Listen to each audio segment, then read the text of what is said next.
Harry's wife, ripple of hope, shameless. Hello, I'm H.G. Tudor. Harry's wife's appearance at the Turd Fest, that was the Ripple of Hope gala, provides us with multiple opportunities to see various aspects of narcissism in action. And we turn to the Telegraph newspaper for its coverage by Victoria Ward and Josie Enser that picks up on this. Harry and Harry's wife. This is just the beginning of our fight against oppression.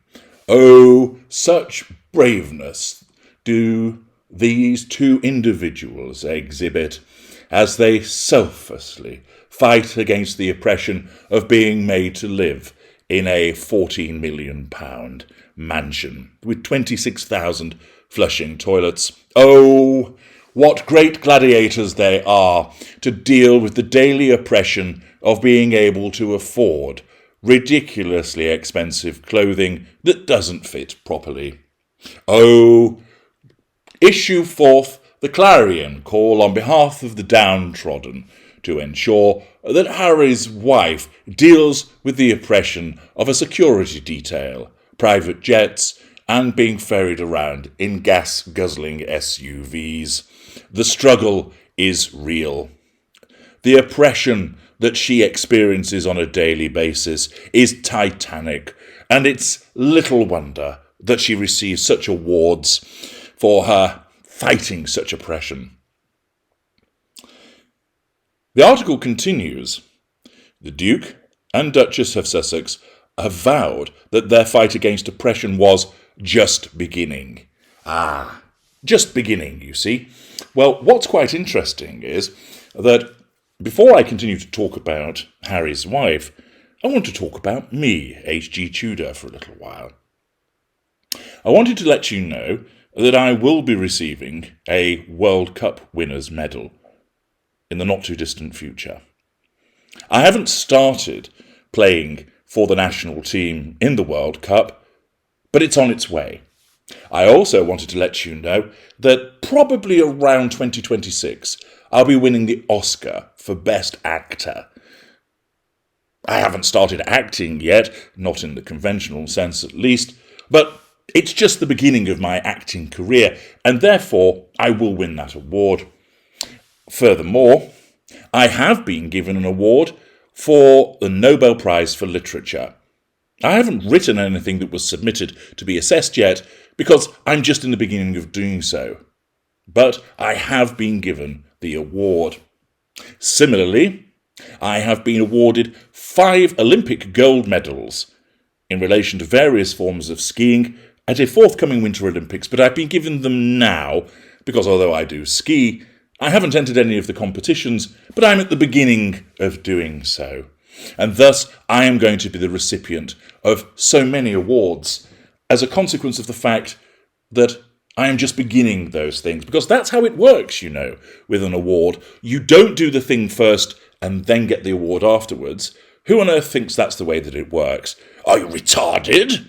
No. The way it works is you talk a load of baloney about what you're going to do, and then you're given an award first before you actually do the things that you talk about. That's how you win awards these days. If you didn't realise that, duh. And how do we know this is the case? Well, pin back your ears and listen on. The Duke and Duchess of Sussex have vowed that their fight against oppression was just beginning. The couple spoke at a star-studded New York gala on Tuesday, where they received a Human Rights Award. The Duchess was asked about her decision to speak publicly about the suicidal feelings, revision of history, she fought during her brief time working for the royal family, saying, "It wasn't an easy decision to make, as you can imagine, but that it was worth every second of whatever comes with it." Well, given that very few people actually believe you that you did experience suicidal ideation, and you're roundly taking the piss out of those individuals that do, but given the fact that it's worth every second of whatever comes with it, why have you repeatedly complained about the treatment you purportedly received in relation to the supposed cries for help? If it was worth it, Just get on with it and stop making a song and dance about it. But we all know that you bring up the fabricated past, you make a song and dance about it because your narcissism drives you to do so in order to assert control and draw fuel. The article continues. The Duke insisted that sharing stories of trauma or pain had an enormous impact. Yes, indeed. Where it's shared by you two, most people yawn, suffer an eye roll injury and think, fucking hell, here we go again. The couple's appearance came just 24 hours before the launch of their Netflix documentary, Harry and Harry's Wife, which is expected to take aim at the royal family, the British media and the wider public. The Duke and Duchess will suggest palace insiders were planting negative stories about them, paranoia, projection. In a provocative hint of what is to come, Prince Harry says in the trailer, "It's a dirty game." I've analysed that in parts passing. As the couple posed at the Ripple of Hope Award ceremony, they were asked whether they were putting money before their family and whether they regretted the timing of the documentary. "Oh, so many questions," the Duke muttered as they walked inside. Yes, I guess the poor dear was suffering some form of post-traumatic stress disorder flashback as a consequence of willingly going in front of all of those photographers, standing there with his richest grinning wife as they had their pictures taken again and again and again, as they desperately shouted, "No, no, don't take pictures of us. That's a security risk. Please, don't take pictures of us. Recognise our privacy." Hypocrites. They received the award from the Robert F. Kennedy Human Rights Foundation, alongside 5 others, including Vladimir Zelensky. Fuck knows what Mr. Zelensky must have made of it. Here I am, rolling my sleeves up. My country invaded by the Russians. I'm appearing on broadcast every night, urging other nations to help us, keeping morale up, getting ready to actually enter the fray myself as I deal with my country being invaded. And these two fucking arse wipes haven't even done anything yet, and they've got an award. Former recipients include Barack Obama, who just happened to be, of course, former President of the United States, and Hillary Clinton, who, of course, has held various roles in politics. Irrespective of what you might think about those two individuals, at least they've held office and done something, rather than whinge and cry all of the time. The Duke said, as we all face a complete and challenging time in the world, "Really? Do tell me, Harry, what's your challenging time in the world? Oh, what colour do I colour the sky? Do I do grey or light blue? Oh fuck, where are my building blocks? The letter X is missing." Are those the challenges that you face? Are the challenges, do I smoke the reefer in the garden or in one of the 27,000 flushing toilets? Are those the challenges you're talking about? Because there are other people who are having to choose whether they have to heat their home or eat. There are children going to school without breakfast. There are individuals that can't afford to clothe their children. There are individuals that live in mould-infested properties that nobody's doing anything about. There are children that are corralled into war. Those are challenges. You haven't a fucking clue what challenge actually is. And he continued by stating, "We choose the path of optimism, of care for each other and our communities." Do you now? Do you, Harry? And have you chosen that path of ensuring that you don't continue to throw pelters at your family? Do you choose that path of regretting your behaviour in relation to how you essentially sent your grandmother to an early grave?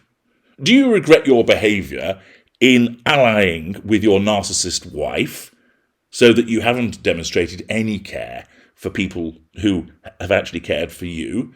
And what about your wife? Who's she caring for, as apparently she also chooses the path of optimism, of care for each other and our communities? Is she caring for the staff that she bullied?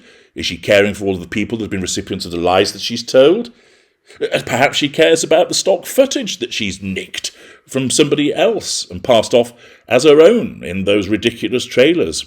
How's her dad doing? Is she showing much care for him? Appearing to acknowledge the questions raised about their suitability for the award, he added, "We understand this honour, not about the culmination of a life's work, but instead, and in many ways for us, a beginning." So there you have it, you see. That is the foundation and basis of getting an award these days.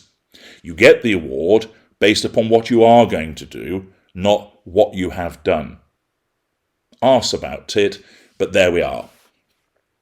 Bobby Kennedy said, each time a man stands up for an ideal or acts to improve the lot of others or strikes out against injustice, he sends forth a tiny ripple of hope. After picking up the award, the couple answered questions from Kerry, my skirt's too short and I've been on the juice, Kennedy, president of the RFKHR on stage. It then talks about what Harry's wife wore. I've dealt with that elsewhere. And then it states she had decided to share her mental health struggles in her interview with Oprah Winfrey last year because I don't want anyone to feel alone. False compassion. What about your father? I suspect he's feeling rather alone, seeing as you've disengaged from him in the last couple of years. So he's alone, so you've just contradicted yourself again. She said it was important to speak honestly. Of course, she does through her narcissistic perspective, but everybody else that has a functioning brain cell realises that her concept of honesty is not that of the majority. But it is important to speak honestly about your experience, to give others the space, bullshit bingo alert, and courage to do the same. Look, I was really ashamed, you don't know the meaning of it, you're shameless, to say it at the time, and ashamed to have to admit it to Harry especially, because I know how much loss he has suffered, which of course I have been using against him as part of my manipulations, but I knew that if I didn't say it, then I would do it. I just didn't want to be alive anymore, she added. Of course, we know this is a complete revision of history, and she's bringing up the past once again for the purpose of doling out a pity play. Tell me, Harry's wife, what work have you done with regard to perhaps manning a telephone line, speaking to people who are genuinely suicidal? Have you done any work in that regard? What about donations, so that there are more people to man those telephone lines? Have you done anything with regard to suicide prevention? How about looking at it with regard to men who are at far greater risk of suicide than women, but regularly you don't care about men, other than the fact if you get down on your knees and offer the ability to suck a golf ball through 40 feet of hosepipe, the only thing that you care about when it comes to men is to how you can utilise them to climb the greasy pole. She continued, but ultimately, if you feel like there's someone else that has a lived experience, bullshit bingo, they've gotten to the other side and gave an example of resilience, an example of there is a happy ending. Well, we all know the only happy endings that you dole out.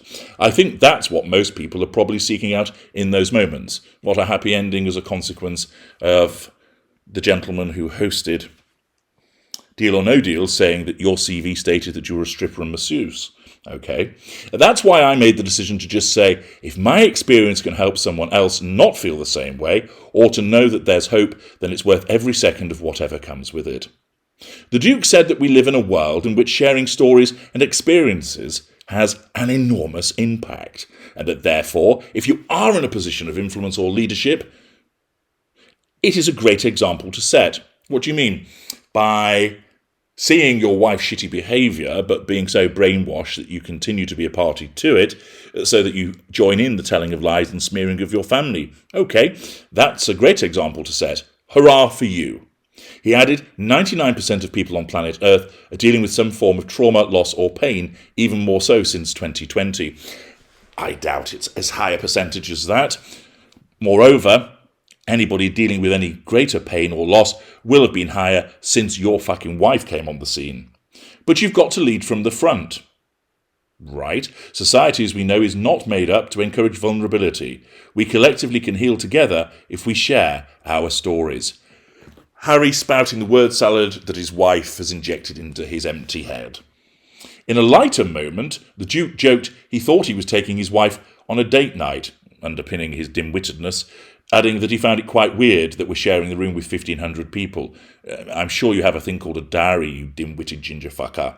To laughter, he added, but it's nice to share date night with all of you, so thank you for coming. Does it even make sense? Ms. Kennedy said she was proud to be honouring Harry's wife and Harry for their heroic stance against the structural racism of the monarchy. Tickets for the gala, which was hosted by actor Alec Baldwin, he of the dodgy gun, were being sold for up to $1 million each.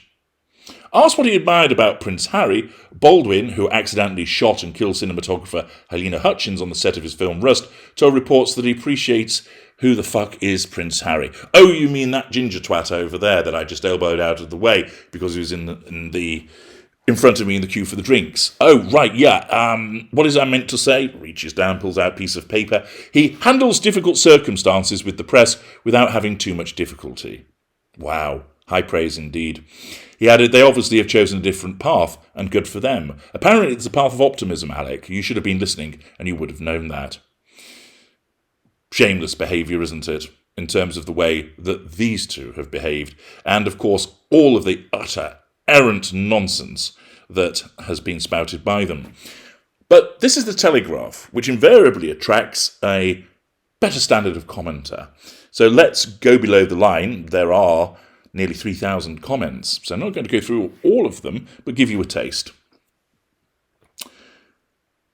Maggie May, a date night because they don't go out much these days, but that's because they don't get the invitations. Piggy Malone, and yammer on about mental health while conducting an epic gaslighting campaign.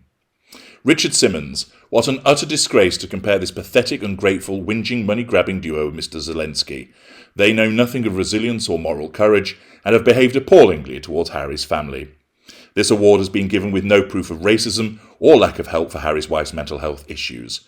Was she overcome with worry about how to thank her father-in-law for walking her down the aisle, thank her in-laws for giving her an extraordinary wedding with an African choir, a minister, and fully refurbished home, show gratitude for the fully funded tours of South Africa, Australia, and the Pacific Islands, not to mention being offered influential leadership roles to the Commonwealth by the late Queen? Such a lot to bear. They have stooped to a new low in accepting this award. The poor people of Ukraine have been subject to multiple war atrocities. Homes, hospitals and schools bombed, women and children tortured and raped. President Zelensky is admired worldwide for his strength of character and for rising to the challenge of defending his country in enormously challenging times. He has shown enormous courage and resilience. Rupert Law, by trashing Britain's royal family, they trash the British public, who forked out for that wedding as we think the royals are worth it. Lolly Smith, this is monstrous. I would never forgive my brother if he did that to my family. Carpe Ugulum, heroic? Were they jailed, beaten, subjected to mock executions? Since when does living in luxury, paid an allowance far beyond the dreams of most, and waited on constitute suffering? It is a very, very sad day when an institution hands out an award for nothing more than whining. You can go and look at the comments yourself. They carry on in very much a similar vein. People see through them. And it is, of course, the shameless behaviour of a narcissist and her stooge victim that you have witnessed. I'm H.G. Tudor. Thank you for listening.